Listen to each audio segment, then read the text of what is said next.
So in this video, I'll be showing you how to calculate your GPA and your CGPA. GPA is your performance in one semester, while CGPA is your performance across all semester you registered for. GPA is grade point average and CGPA is cumulative grade point average. Now, the result template is like this. We have this column on the result template. The first one is SN, which is our normal serial number. The second one is code, which is the course code. Title, the course title. Status, the course status. Now, this status can either be C, R, or E. Now, this C means compulsory. So, if any course has C as its status, the interpretation is that the course is part of the core courses you need to take for your program. It is compulsory. Now, this R means required. Now, if any course have R as its status, the interpretation is that the course is required. The course is not really important to your program, but it is required that you take the course and you pass it.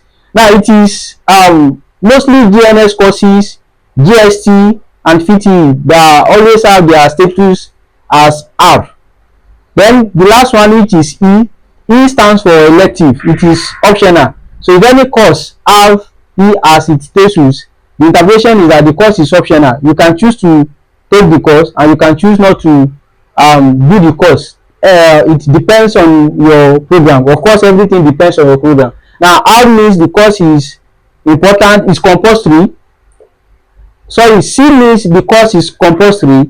R means the course is required, and E means the course is an elective course. Then we have the next column to be unit, which is the course unit. Then we have CA, your CA score, exam, final score. Final score is CA plus exam. Then we have grade. Grade can either be A. Grade can either be A, B, C, D, E, F. For 5.0 CGPA system, we are using 5.0 CGPA system. Grade will be A, B. The grade can either be A, B, C, D, E, F. Now, this A is for 70 and above. This A is for 70 and above. This B is from 60 to 69. If your score is between 60 to 69, then your grade will be B. Then this C is 50 to 59. This D is 45 to 49. This E is 40 to 44. And this F is a score less than 40. From 39 downward is F. So, whatever your final score is, will determine your grade. Now, we have GP2. GP stands for grade point. We have WGP2. WGP is weighted grade point. Now, each of these grades, they are attached to a point, and that is what we call grade point. So, for A, the grade point is 5. For B, the grade point is 4. For C, the grade point is 3. For D, the grade point is 2. For E, the grade point is 1. And for F, the grade point is 0. Now, to the last column, which is WGP. WGP is calculated as WGP is calculated as unit multiplied by GP. This is how we calculate WGP. Unit multiplied by GP. The unit here multiplied by the GP here. So this is how we calculate grade point. Now, let's take this as an example. So let's say you register 3 courses for a semester.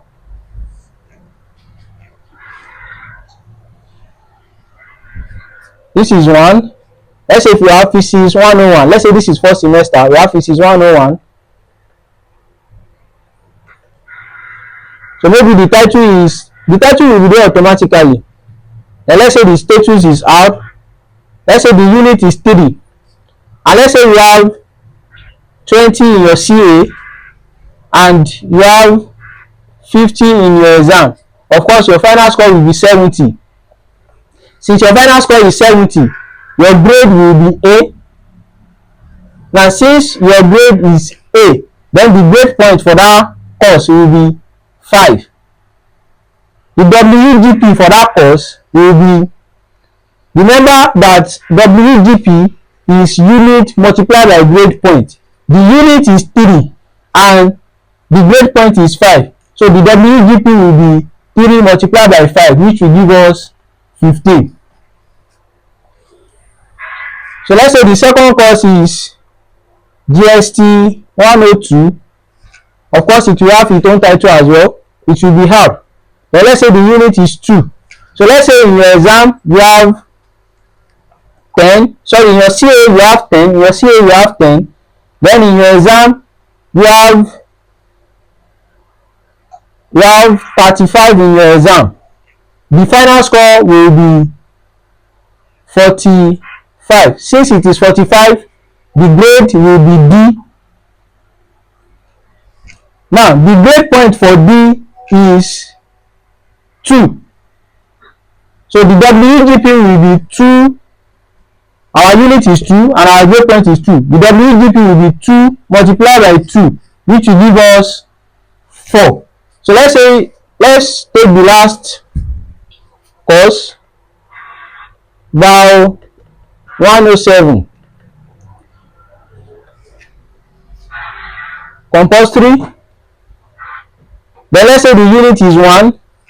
So let's say in your CA you have 15 and in your exam you have 20. No, 20 is too small. Let's say in your exam you have 40. So the total score will be 55. So the grade will be C, the grade point will be 3, and the WGP will be 1 multiplied by 3. So this will give us 1 multiplied by 3 will give us 3. Now,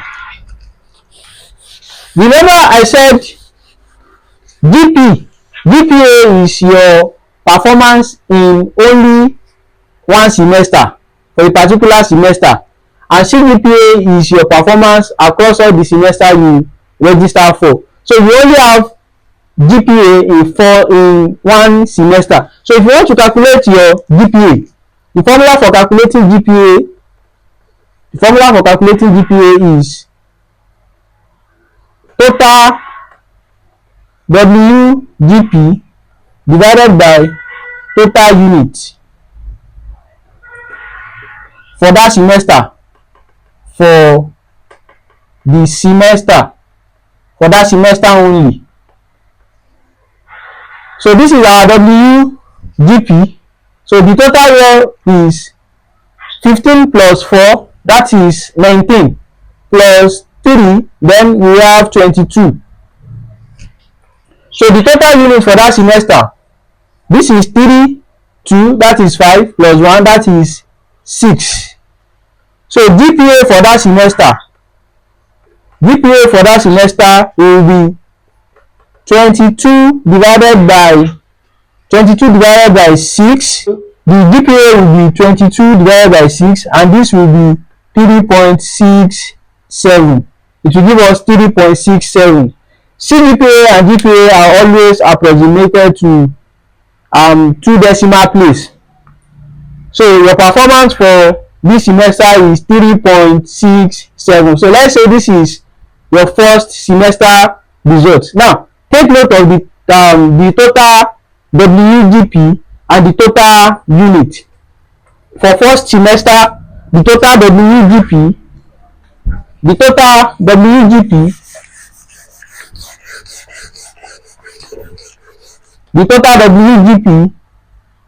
for this first semester is 22, and the total unit is 6. This is for first semester. So let's say for second semester you register physics 102, GST 104, and bio 108. So let's say they have the same unit. Or let me change this to 1 as well. So this is the unit. Now let's leave the score. Then we come to this GP. It will be the same, but this WGP will change. This is 3 and this is 5. So the 15, it is still 15. Then the unit here is 1 and the GPA is 2. So this will change to 2. This will change to 2. And the unit here is 1 and the GPA is 3. So this will remain as 3. So the total WGP will be, this will give us 5. This will be 20. This will be 20. Then the total unit will be 5. So the GPA for second semester will be 20 divided by 5, and this will give us 4.0. So for second semester it is 4.0. For first semester it is 3.67. Second semester it is 4.0. Now we have 2 semesters on your portal. How will you now calculate the CGPA? Now many people believe that CGPA is calculated as CGPA is 3.67 plus 4.0 divided by 2. This is how many people believe that CGPA is being calculated. But no, this is like finding direct average. You are finding the average, and what we have here is cumulative grade point average. Because of this cumulative, this method is wrong. You can only do this if the total number of units in all the semesters are the same. That is when you can only apply this. So this is not the correct way to calculate CGPA. Now if you want to calculate CGPA is calculated using this formula. CGPA is calculated using this formula. Sum of all WGP divided by sum of all units. This will be in all semester. So if you want to calculate CGPA, remember I said CGPA is your performance across all the semesters you register for.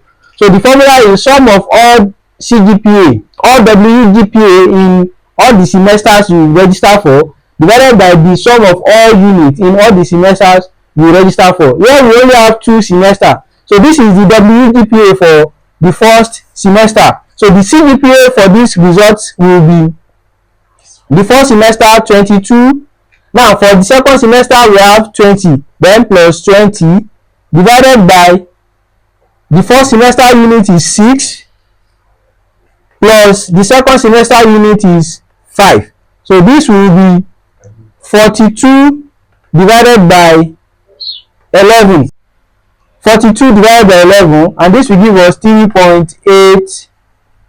So this is the correct way you calculate your CGPA. Not that you add your GPA in first semester plus GPA in second semester and divide it by 2. No, that is wrong. So this is the correct way. You had all your WGP and all the units you've registered so far together, then you divide them. So that is how you calculate your CGPA. The same thing is applicable for summer. Summer will be treated as another semester on its own. So with this simple explanation, you should be able to determine if summer will increase your CGPA or summer will reduce your CGPA. It is the same calculation. So you treat summer as the third semester. You find the WGPA for summer semester. You add it with this one. You add the unit you register for that summer semester with this one. Then you evaluate your CGPA. So that is how you calculate your CGPA correctly. And I hope with this simple explanation you'll be able to calculate your CGPA correctly. Thank you. I am Damilare. Please don't forget to like, comment, share, and subscribe. Thank you. See you in the next video.